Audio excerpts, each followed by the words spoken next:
Welcome back mga kaaldab. Ito na naman po ang inyong lingkod, si Mr. Destiny. At magbibigay po tayo ng pinakamainit na update po ngayon sa social media mga kaaldab. Ito yung pinaka-latest na pinag-uusapan kung magkasama nga po ba o hindi sila Main Paul Carson sa Valentine's Day. Siyempre, maraming nag-react agad-agad sa ina-update natin. Maraming komento, maraming inis na inis, at siyempre, hindi po natin may iwasan na galit na galit. Di po ba? Dahil lagi nga daw po natin silang binabasag. Pinipilit ko daw po na clone ang nasa Itbulaga at hindi daw po yun clone, kundi si Main Paul Carson. Wag na pong ipilit kasi may mali po talaga. Ito yung angulo, mas maliwanag, mas malapit. Kasi yung mga post ko daw po malabo, malayo ang kuha, medyo ganito, medyo ganun. Di po ba? Halatang bitter po sa akin. Ito mas malapit. Pansinin niyo po yung ilong niya. Hindi po talaga matangos. Di po ba? Yung mataba, yung tipong yung dulo niya, di po ba? Parang flat. Yun po yung ibig nating sabihin. At kita niyo yung mukha ni Mengay. Mataba hindi po ba? Malaman siya. Yung ngiti niya parang monay. Di po ba? Yung sinasabi ko, ito nga po yung pinapaliwanag ko. Na guilty sila na hindi naman daw po gagawin ng Itbulagay. Wala naman pong problema. Hindi naman po ako namimilit. Di po ba? Lagi ko nga na pong sinasabi dito po sa channel ni Mr. Destiny yung mga bagay-bagay nga po na kayo po bahala mag-react. Kayo po bahala magkomento. Ang sa akin lang naman po, kung ano yung latest, kung ano yung trending, doon lang po tayo. Di po ba? Sa dami po ng mga nababasa natin sa Instagram, sa Twitter, sa Facebook, syempre, yung iba, hindi na po totoo doon. Fake news na, di po ba? Kaya nga sinasabi nila yon para nga po makakuha sila ng simpatya. Sa akin lang po, mga kaaldab, pinapakita ko lang po at sinasabi ko lang po yung katotohanan. Dito, pansin nyo naman po yung ilong ni Mengay, di po ba? Matangos na agad sa unang tingin mo pa lang. Although sabihin natin, matagal na yan, Mr. Destiny. Marami na nagbago, marami nang nagdaan, di po ba? Taon na rin ang lumipas, siyam na taon na kung titignan mo, 2015, 2024. Di po ba? Maraming kwento, maraming mga nagsasabi ng ganito. Okay lang naman po yan. Kasi ako naman po, hindi naman po tayo nagpapa-apekto sa mga bagay-bagay na ganyan. Basta tayo, masaya po ako sa mga nababalitaan natin, masaya po tayo sa mga ina-update natin kasi wala naman pong update na pumapabor po sa kanila.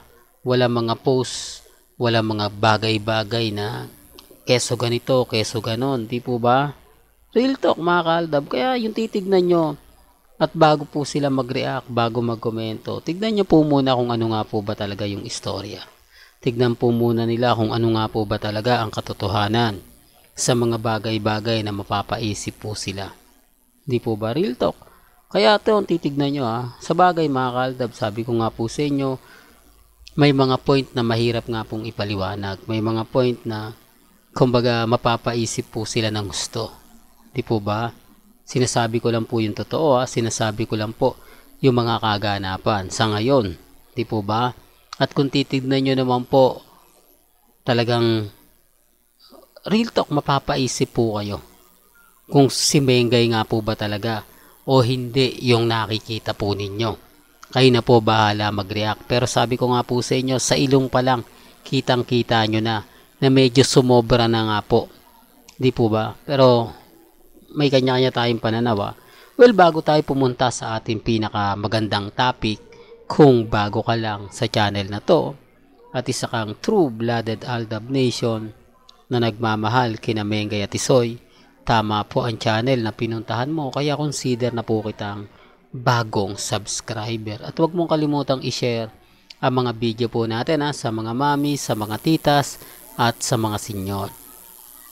Ito maingay ngayon mga kaaldab, si Alden Richards na talaga naman pong kinu-question ngayon ng mga ilang netizen kung naandito na nga po ba si Alden Richards sa Pilipinas. Bakit wala daw pong update? Bakit wala daw pong ganap? Pero yung sinasabi ng iba, bago lang daw yung commercial na yan. kahapon lang daw yung ginawa. Wag po kayong maniniwala. Tapos na to, matagal na po itong pinapakita. Di po ba may video pa nga po tayo na si Alden Richards hindi masyado pinapakita, yung sapatos niya lang, yung muka, yung kalahati ng muka, hindi pa siya binubuo. Oh, kumbaga coming soon pa lang kumbaga sa pelikula, pero pinalabas na. Yun ang pinupunto natin. Nagawa na siya, kaya lang hindi talaga siya binigay agad-agad. Yung tipong tamang tiyempo, tamang pagkakataon. Hindi po ba? Alam niyo naman po pag nag-request si Alden, matik na yan. Kung matatandaan nyo ha, ito yung interview po ni Tony Gonzaga kay Alden. Oh, di po ba matagal na yon? Ano pa yon? December pa yon. Kasi mahaba pa buhok ni Alden noon, di pa siya nagpapagupit. At yung time na yon, na po-promote niya pa yung 5 breakups in a romance. Pero inilabas niya yon ng January. Oh, di po ba? Ang tagal eh. January 3 ata. January 2, yung birthday mismo ni Alden Richards. Kaya nga po sabi ko sa inyo, may mga bagay-bagay po na papapaisip po kayo eh, no? Bakit yung araw na yun nilabas? Kaya tapos ngayon, eto, bakit ngayon din pong araw ito ipinakita? Kaya ang sabi ko sa inyo, relax lang po kayo. Hindi po ba maging kampante lang? Sabi ko nga po sa inyo, dito po sa channel ni Mr. Destiny, kung ano lang po yung latest, kung ano lang po yung trending, dun lang po tayo. Kaya wag po kayong maniniwala basta-basta. Wag po kayong padadala sa mga nababasa ninyo, nakikita po ninyo at napapanood po ninyo. Ako naman po dito, laging updated eh. Po ba? Yung mga ganap, yung mga ganito, yung mga ganyan, di po ba? Tapos sasabihin nila, hindi Mr. Destiny, fake news yan. Walang katotohanan yan. Lahat ng sinasabi mo, hindi totoo.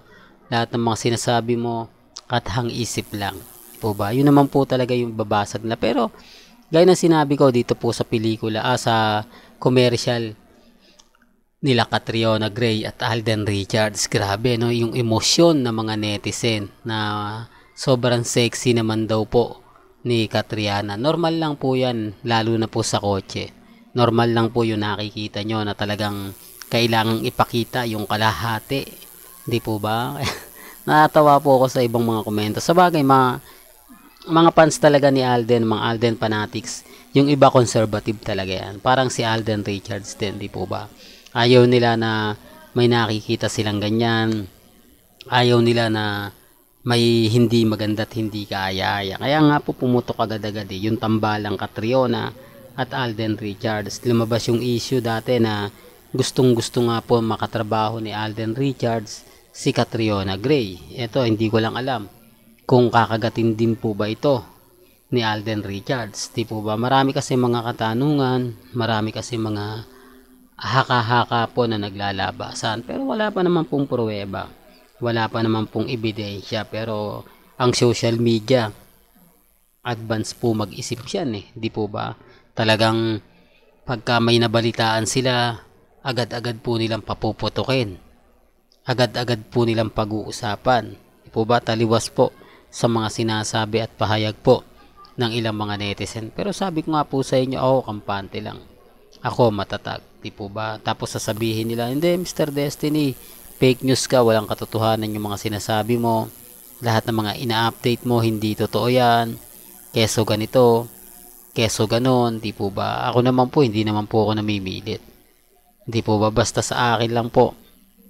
Kung ano lang po yung mga trending, kung ano lang po yung mga pinag-uusapan, doon lang po tayo. Sa ngayon, mga kaaldab, tayo naman po talaga yung wagi. Tayo naman po yung panalo. Sa mga ayaw pong maniniwala na sila Mengay at si Alden ang totoo pong magkasama. Real talk ngayong Valentine's. Kasi pinipilit po nila eh. Pero sabi ko nga po, wag nang ipilit. Di po ba? Sabi nga po nila, kapag wala po, wag nang hanapin. Tama naman po, di po ba? Ba't hahanapin mo? Nasa private life nga po ang real life couple. Di po ba? Na sina Alden Richards at si Maine Paul Carson. Well, hanggang dito na lang po ang ating latest updates. Kaya kung gusto nyo pa po ng pinaka-latest at sariwang update, abay tumutok lang po kayo dito po sa channel ni Mr. Destiny para updated po kayo sa mga latest at sa mga bagong video po na ilalabas po natin maya-maya lang. Hanggang sa muli, salamat po sa panonood at pakikinig.